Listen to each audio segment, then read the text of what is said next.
Ladies and gentlemen, boys and girls, thank you very much for coming and supporting our event today. What an absolute tremendous turnout, not only by you guys but also by the locomotives. I think you'll agree, quite a splendid display. We've got a little bit of an event for you now, which hopefully will give you plenty of photographic opportunities. We've got some special guests, and we're here to celebrate 40 years of the magnificent Class 43 high-speed train. So without further ado, I'd like to introduce to the stage Andy Mellors, our Engineering Director for GWR. Andy. Thank you, Paul. Good morning. As Paul says, I'm Andy Mellors, Engineering Director at Great Western Railway. What a privilege it is to be able to be here today and say a few words. A very, very warm welcome to everyone here at St Philip's Marsh. Fantastic Open Day celebration, and as Paul says, marking 40 glorious years of the high-speed train. Before I get into the main bit of my speech, I'd just like to say an immense thank you to everyone who has been involved in making today happen. A huge, huge logistical exercise, and you pulled it off, and specific thanks to Simon Cassidy, who has led the team here at St Philip's Marsh. Thank you and well done all. The team have brought together an incredible collection of locomotives, with many of them having played an important part in making the railway which Brunel built all those years ago one of the greatest in the world. And the depot here at St Philip's Marsh dates back to 1910, when it was designed to meet the ever-growing demands of the Great Western Railway, and in particular, at that time, the many great freight locomotives of the day. But in the 1970s, a new chapter opened on the depot, with it moving into the high-tech era, with the arrival of those high-speed trains. And today, St Philip's Marsh is one of 7 maintenance depots that we have across GWR, not just here looking after the high-speed train fleet, but also our regional diesel fleet that works as far afield as Portsmouth, Brighton and down into Devon and Cornwall, as well as serving the local communities here in Bristol. It really is a true 24/7 depot. Only this morning, 5-6 o'clock this morning, the guys and girls here are servicing trains, putting them into service. And this year, I guess as a leap year, we can add another day to the 365 that it's normally operational. A dedicated workforce of over 200 people work here, keeping the trains fit and clean to go out on our network, working tirelessly to keep people moving. And when Brunel set out about creating the Great Western Railway, it was to forge better links with the communities of the South West and also into London. And today, those links are more important than ever before, and the high-speed train really has been at the heart of our network, bringing communities closer together. And the trains are still going strong after all these years.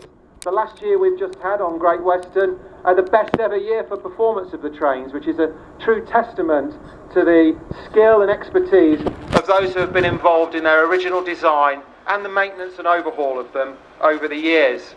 And today it's not just about celebrating the machines, it's also about celebrating the men and women who have been involved in the maintenance and upkeep of the fleet over all these years. When they came into service in October 1976, they were a step change in capacity, and quite rightly they were proved extremely popular. A few interesting stats. We've got 119 high-speed train power cars in the fleet here at Great Western, more than any other operator. And between them, we reckon they've covered nearly 500 million miles in their lifetime. We're proud to operate more of these high-speed trains than any other operator, and we're also proud of those who work on them. The power car that we're naming here today is a very special one. After the prototype power car over there had been built, this one was the first production power car off the production line all those years ago. And we think it's racked up just shy of 9 million miles in those 40 years. And for those with a calculator, you can work out that that's 36,000 return trips between Bristol and London. And it's very fitting that soon this power car will stand next door to the prototype power car and we at Great Western Railway are truly honoured that it'll be carrying the name of its designer, Sir Kenneth Grange. Next year is going to see the start of a new era of high-speed intercity train travel for the Great Western Network, when our new Hitachi Intercity Express trains enter service. So once again, that'll be a step change in train travel, more seats, more trains and quicker journeys. So now, without further ado, I'd like to welcome our guest of honour to the stage. It gives me great pleasure to invite Sir Kenneth Grange to say a few words and name this locomotive. Sir Kenneth.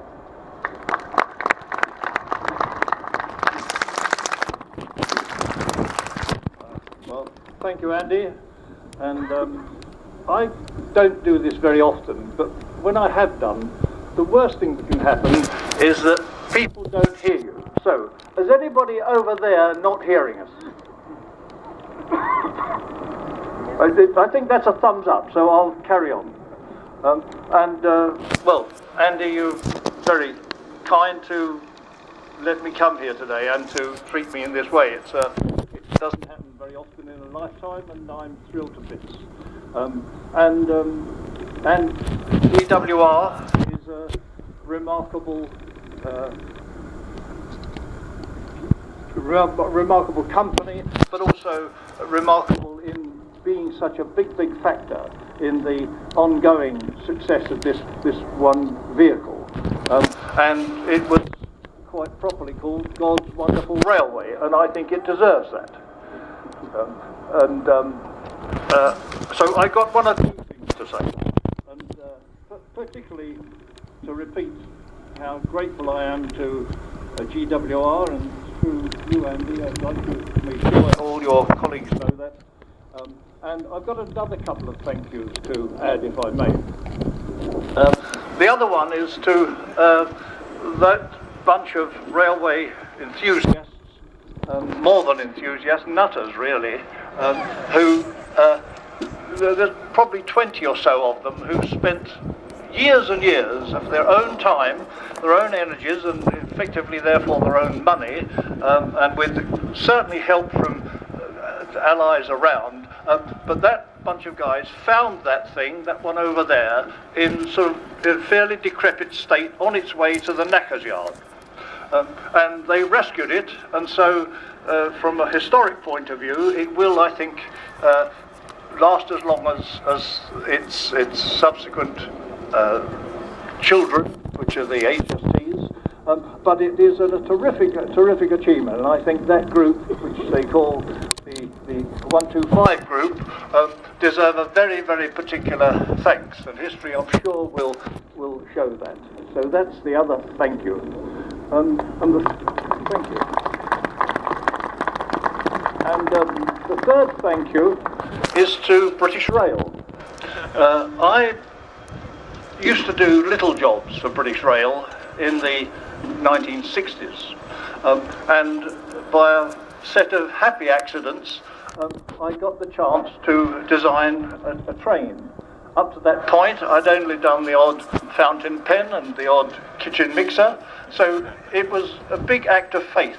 But that is really the heart of the point I want to make, which is that those were really golden years for the idea of modernising Britain, and it had come into the hands of not many big institutions, but of them all, British Rail had the most forward-thinking, the forward-looking, the most outward-looking, the most modernistic view of the future. Now, of course, they suffered a great deal of bad press in the long years because what they wanted to do would naturally take a very long time. But they set about it, and as an example, at Derby, they built complete new blocks to house the engineers who, up to the time of the HST, were working on the APT. And the HST, as you all know, came out of as it were, failure, or the seeming difficulty of making the APT into a real ongoing business. So the HST was born, and it came into the hands of some clearly wonderful engineers who as remarks made a moment ago by Andy, who actually invested this train with such high caliber of design and engineering design that it's actually become one of the, not easiest, but a very important factor is the relative ease of maintenance of this fleet. So there's a big factor. But these were the golden years of design in this country. That's the 60s and 70s. I started work on it in 68, I think, and eventually, as you know, it ran in the early 70s. But those were really amazing years. We saw other things, for example, signage, motorway signage. We take it for granted now, but it became a sort of a world standard, the quality of our motorway signage. At the time, the railways were using other designers. One particular firm, called DRU, had originated this very, I think, absolutely brilliant device, the zigzag arrow, zigzag lines, and when you see it on the side of a vehicle in that form, it does show you why it became imitated right across Europe. The Dutch, the Danish, other railways actually virtually copied that 100%. So there's another example of British ingenuity and very, very elegant design thinking. And so that I'm not going on too long, I have one final anecdote for you. At the time I was working on the train, it was a brilliant summertime. And unlike today, I used to be really quite a flash dresser. Sit down. Thank you. Put me off with stroke completely. But they were in a way, what I was talking on about British Rail and the dynamic of design in those years was clearly evident in terms of fashion and style and so on. So you have the King's Road and the flash dressers, including Grange. And at the time of the train, it was a wonderful summertime, wonderful sunny day, and I used to go regularly to Derby to attend to all the umpteen details that was part and parcel of the design process. And at the time I used to be very fond of a pink suit, made of denim, and I thought I looked pretty bloody smart in this suit, I can tell you. Anyway, so I used to go regularly up to Derby, and we'd spend a happy day there. And about 2 years ago, so now jump on for a long, long time, a couple of years ago, I was at some party or something fair, and a chap came up to me, younger than I, and he said, you don't know me, but I was one of the engineers who worked on the HST in Derby. And he said, you remember that office block you used to visit? Of course I did. And he said, well, our working floor was there, and the guard at the gate would let us know when you were coming. And you used to stride down the driveway in your pink suit, and we all went to the window just to take the pee out of you. Anyway, it was one of life's rich pleasures, my pink suit and everything that was going on at that time. Fantastic. Anyway, I'm greatly honoured, and that's more than enough for me. Thank you.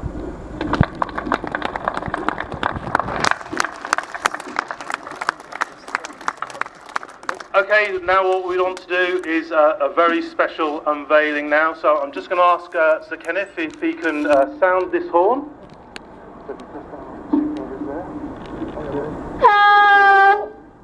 Thank you very much. And we should hear.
Okay, ladies and gentlemen, I'm sure you'll agree it looks absolutely magnificent. Let's have a big round of applause for it, please.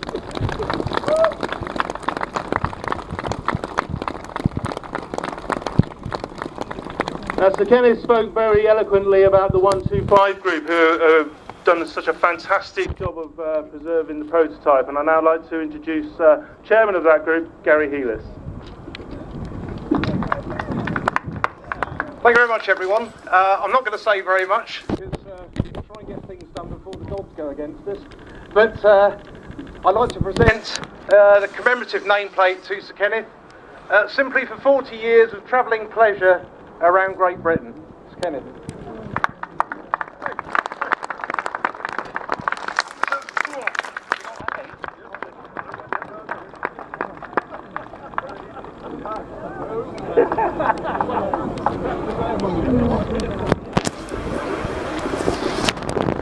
It obviously does pose the question. I'm thrilled to bits and completely unexpected. Where do I put it? A friend of mine who was very successful in our trade, and he collected umpteen gongs and diplomas and things, and he made his lavatory the home for all of those diplomas and things. But I don't have a loo big enough. Perhaps over the end of the bed. Anyway, suggestions be very welcome. Thanks very much.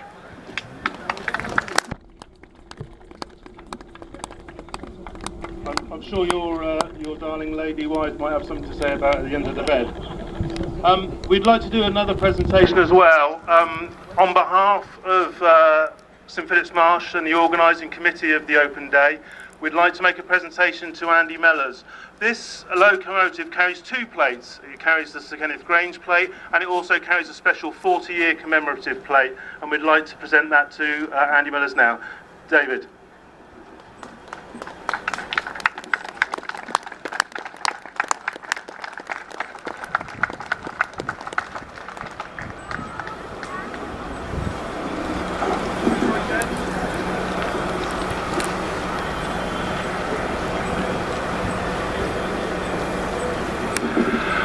Ladies and gentlemen, that concludes our ceremony for today. The barriers will be removed shortly, and you will be able to get up close and personal with this locomotive. Thank you very much for attending today. I hope you enjoy it. Enjoy the rest of the day, and please take as many pictures as you can. And if you are tweeting today, please use the hashtag SPM Open Day. Thank you very much. Enjoy yourselves.